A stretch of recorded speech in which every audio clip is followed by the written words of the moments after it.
Alright guys, let's spend another day in Tokyo. We're gonna hit up the oldest temple in the city, check out a man-made island, and then dive into the biggest discount chain store in Japan. Oh, and of course, we're gonna eat a ton of awesome cheap food. So let's go! Alright, so our first stop in Tokyo today is the famous Sensoji, also known as Asakusa Cannon Temple. And to get to Tokyo's oldest temple, we're gonna walk down this 250-meter long street called Nakamize Shopping Street. It stretches from Kaminarimon Gate to Hozomon Gate, and it's one of the oldest shopping streets in Tokyo. A lot of shops here have been run by the same families for like generations. This area has survived a bunch of disasters, earthquakes, the Second World War bombings, which just shows you how strong the Japanese people are. I got here right after breakfast, but as you can see, there are already tons of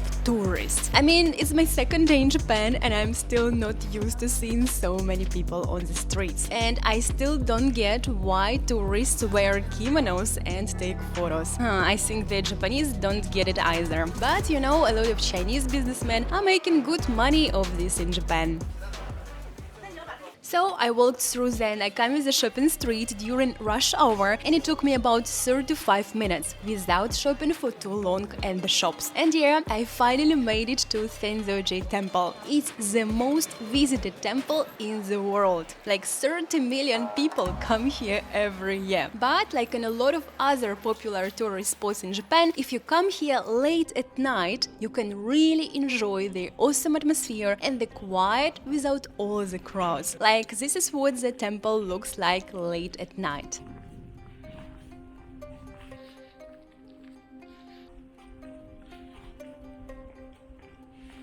The temple complex has a 5-story pagoda, which is 53 meters tall and is the second highest of its kind in Japan. The temple hosts a bunch of events throughout the year, including the super popular Sanja Matsuri festival in May. It's one of Tokyo's biggest and most popular festivals, with almost 2 million visitors over 3 days. So a few important takeaways for you about Asakusa Cannon Temple. To avoid the huge crowds, come here in the morning, but not before 9 AM, so the shopping street is open. Or come here late at night when tourists have already gone. Visiting Asakusa Cannon Temple is totally free, but you can donate money at the temple if you want. And it's about a 5-minute walk from Asakusa subway station to the shopping street. Also, you should definitely check out 2-hour group tour in Asakusa. A local guide will take you through the cool hidden spots and tell you all the insider info. The link is in the description.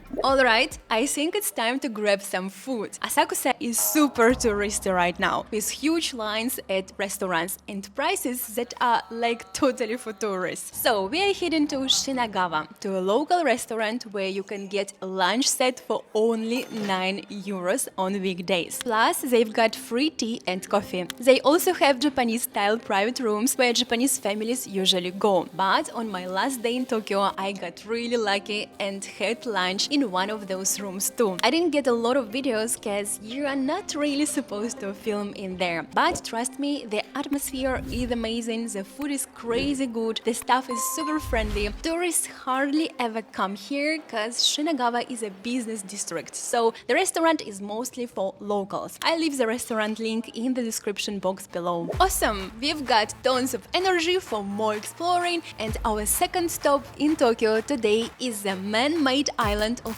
Odaiba. It's actually quite close from Shinagawa station to Odaiba station. By the way, you often see this work booth right in the subway station in Japan. I've never seen anything like this in other countries, which just proves that the Japanese are serious workaholics, and working over 10 hours a day without weekends is totally normal here. And you know, seeing Japanese people sleeping on the train is just a regular thing here. And like, I actually saw people people sleeping while standing. Basically, if you're thinking about working in Japan or for a Japanese company, just know you'll probably be working a lot and you'll be working hard. And also Japanese cities, they are made in a way that people should walk basically as much as possible. So you can see behind me there are stairs, but you can't find many times elevator. And this is also probably the reason why you don't see so many real shy people, because people have to walk basically, otherwise you can't make it so easy here. But it's really lovely, the way how the road is covered is so nice for walking, so comfortable. And here right now I'm at artificial island which was made on the water from scratch. So welcome to Odaiba Island. My first impression here is that there is a lot of open space and it doesn't feel as crowded as other tourist spots in Tokyo. Behind me, one of the reasons why people actually come here, a new main character Gundam, which you can see behind me, is actually really big and people love to take pictures with it. Everyone really shooting non-stop. I'm a bit shocked how huge this is. It's a life-sized robot statue outside Diverse City Tokyo Plaza. Perfect for anime fans. They even bring whole busloads of tourists here just to see it. And Odaiba was originally built as a fort to defend Tokyo from possible attack in 1853. And only in 1990s that Odaiba was developed to become the site of many of Tokyo's top tourist attractions. And on my way to the Statue of Liberty, I randomly met some models from Russia and Ukraine, so I decided to ask them about their experience working and living in Japan. Hello, my name is Juliana. My name is Lisa. My name is Sofia. We are in a modeling contract in Japan. I can say that Osaka feels more like home. It feels like two different countries, like Tokyo and Osaka. I can recommend for like chill vacation Osaka, and Tokyo like too much crazy for me. Sorry, my English not so good, but I think Tokyo is very beautiful city and you need to visit this country and city. Do you feel safe here? Like, because you're coming from... I can say that no, because of Japanese men sometimes are too much rude with Slavic girls, yes, like not a bit disrespectful, to be honest. I had a lot of bad experience. Tokyo is like really a good place to visit. I'm in love with this city and I hope to see this city one more time. We are working in the same agency. By the way, we didn't meet each other before. Yeah. We are from the same country, but I make a lot of friends only for Ukrainian friends, but in Tokyo, Osaka. Sometimes contract for 3 months, 6 months. For example, I get my residence, so I want to stay until the start of June. I want a Japanese passport in the future. I can say that compared with Korea, Japanese people more kind and more friendly. It feels like my agency adopted me. To be honest, they care about us a lot, and they're trying to find clients like as much as possible. Do they pay you more compared to others? No. Do you get more job as others? Yes, like compared with Asian, I think yes. Yeah. With Japanese models, the same, like if it's half Japanese and half another race, but yes, you never know. Yeah, you never know because some girls are working right now really like every day, but some just have one job for 3 months and it's nothing for us. Yeah, so it's a little bit sad, and in modeling you just need to hope and work hard as much as possible. I'm doing TikTok and it really works in Japan, for real. I have a lot of like messages on Instagram like, hello, I want to like make some cooperation with you. 2 days ago, one girl stopped us in the street and say like, I'm designer, I want to take a picture of you. Ask our Instagram, it's like, I want to work with you in the future. I'm now in the 10th grade of Russian school. Yes. 16. Yeah, 16. Because it's my third contract. I was in Korea and in China. I'm happy that I have this opportunity in this young age to study, because now I'm in school, online school. Also, I'm trying to learn Japanese. Well, now I'm in college. It's a little bit hard, education and modeling. I was graduated from my university and finally I'm in Japan. I I catched such a beautiful sunset. We are at the beach, exactly, yeah. It's lovely, people enjoying here. You can see behind many people taking pictures, and right there you can see this amazing bridge. You can actually walk across the bridge and enjoy the sunset views of Tokyo Bay from there. It takes about 25 minutes and it's free. You'll also see the school water buses around here, bringing people from central Tokyo.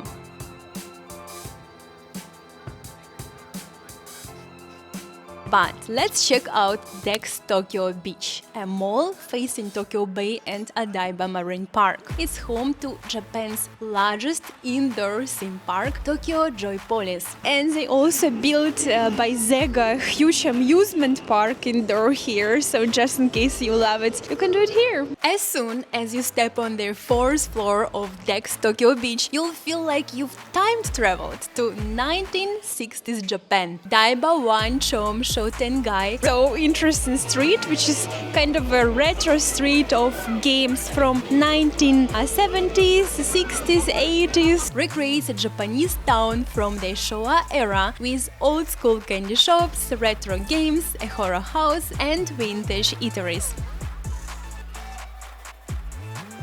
But that's not the only mall on the island. Aqua City Odaiba is entertainment-focused shopping center with about 140 restaurants and shops. So I decided to do some shopping and grab a bite to eat here. And I got, for starters, takoyaki.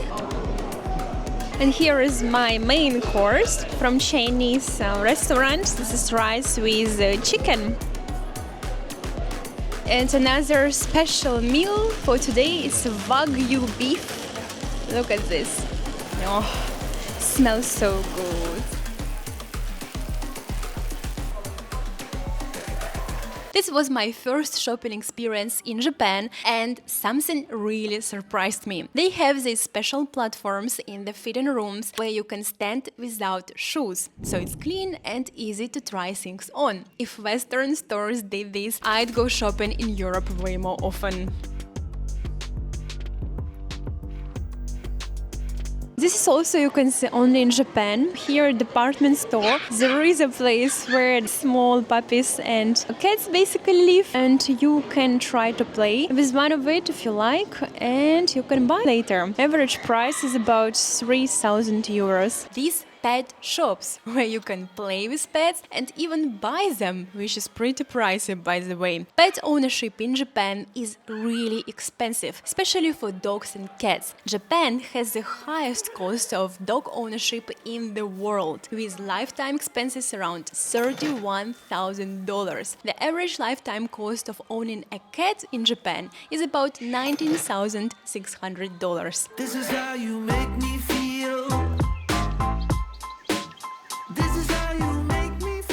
So here are the main takeaways for Odaiba Island. You can easily spend a whole day here, but the best thing is to watch the sunset at the beach. The food courts in the malls are cheap and the food is as good as in fancy Japanese restaurants. And you can experience 1960s Japan on the 4th floor of Dex Tokyo Beach. Since we still have some time before bed, especially since I'm, still adjusting to the time difference with Europe, we're gonna jump back on the Tokyo subway and head to the famous Shibuya. That's where you'll find Mega Don Quijote, the biggest discount chain store in Japan. Basically, if your friends asked you to bring back some strange Kit Kat flavors, this is where you need to go. A lot of tourists come here on their last day to buy tons of souvenirs, from Japanese face masks to sakura flavored Kit Kats. And you can even get your tax-free stuff right at the checkout. They also have a free gift wrapping service. The store has 9 floors and each floor has its own theme. Oh, and if you end up buying more than you can fit in your suitcase, they sell suitcases here too, so you don't have to worry about it. This place is open 24/7, but if you are not a fan of late night shopping, I'd recommend coming here in the morning on a weekday. It's less crowded then and you can shop in peace. But my main takeaway here is to plan for at least 3 hours hours of shopping. This place is huge with tons of strange but cool stuff you'll wanna buy. Ideally, I'd even come here a couple of times, once to just look around and then again to actually shop.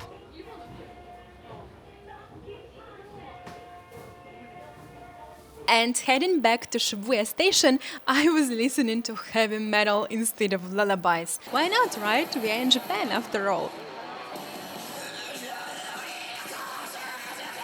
Before heading back to the hotel, I decided to grab another bite. There aren't many restaurants open late in Shinagawa where I'm staying, so I decided to try sushi at Kura. They are usually open till midnight. Here you basically order sushi online and it comes to you on these little plates on a conveyor belt. And you can get free Japanese tea here too. Also check out these crazy payment machines. The sushi was good, but in my future Tokyo videos I'll show you a restaurant with the most amazing, fresh and also cheap sushi in Tokyo.